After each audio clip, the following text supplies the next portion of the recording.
We make decisions each and every day, some big, others small.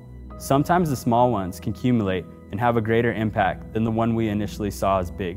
I think most of us, when we're younger, we tend to make our decisions based on our circumstances. Whether it's that we're products of our environment and hardwired to think and act a certain way, or whether it's that we don't understand how to make choices that are different from what we are accustomed to or seeing, or whether it's we are simply afraid to make the decisions that follows the different stream than those around us because the result is unknown. Unfortunately, I think this is a habit that we start out with when we are young, but we continue on with as adults. In my life, I can recall making numerous decisions, some big, some small. I can remember it like it was yesterday. 5-year-old Jarell was sitting at the kitchen table drawing while my mom and her friend were in the living room. That day, my kindergarten teacher had told us she wanted us to go home and draw what we wanted to be when we grew up. For me, it was an easy choice.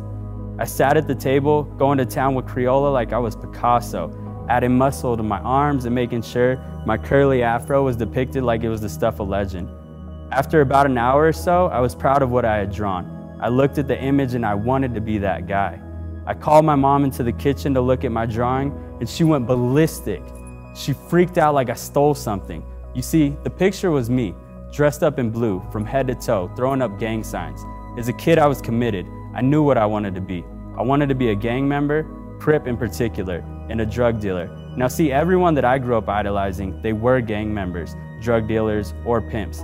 These were family members, the guys who gave me money for ice cream when I needed it, the guys who my mom would call and get me a Happy Meal when we were hungry and had no food in our fridge.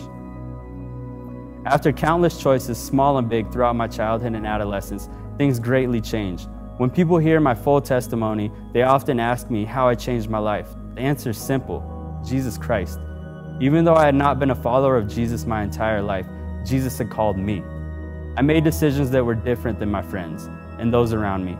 I do not mean to sound arrogant with this statement because it was all Christ, but at times I was able to do what Paul instructed us in Titus 2:6. Similarly, encourage the young men to live wisely. Now church, I want to make this quite clear. At those times, my decisions were not wisely to the world around me. They were very difficult. We are all faced with decisions, big and small, each day. A lot of the time, they are counterintuitive to what the world says. Trust me, there were times when I knew it would have been much easier to go with my boys, hit a lick, or slang some dope on the corner so that my mom and me would have food in our fridge, or I would finally have the cool clothes and the cool shoes. But I saw the bigger picture. The beautiful thing about wisdom and living wisely is that it is not something that we can earn or do on our own. It is the gift of God that He gives freely to each and every one of us. Our job is to seek it out from God. It's that voice that tugs on your heart when you have the decisions, small and large. We just have to make the choice to listen and follow.